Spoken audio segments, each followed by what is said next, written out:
ইরানে যখন ইসলামী বিপ্লব হয়েছিল, মহিলারা রেজা শাহ পাহলভী তার সেনাবাহিনীকে পাঠায় দিয়েছিল, কামানের গোলা দিয়া উড়ায় দাও।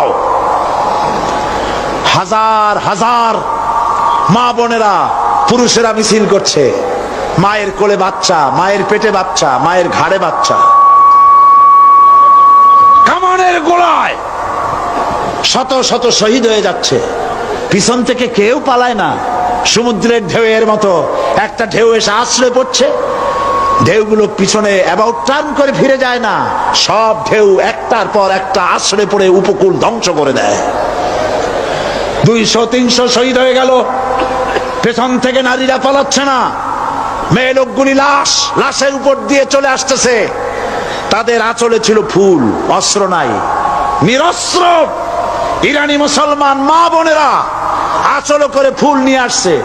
ফুলগুলি কামানের উপরে মেরে বলছে, শাহের আমেরিকার গোলাম, শাহের সৈন্যরা, আমরা তোমার মা, আমরা তোমাদের বোন, আমরা তোমাদেরকে ফুল মারতেছি, তোমরা কামানের গোলা দিয়ে আমাদেরকে জান্নাতে পৌঁছায় দাও। ইরানের রাজপথ ছেড়ে দেব না যতক্ষণ ষাট না পালাচ্ছে, কালেমার পতাকা উড্ডীন না হচ্ছে।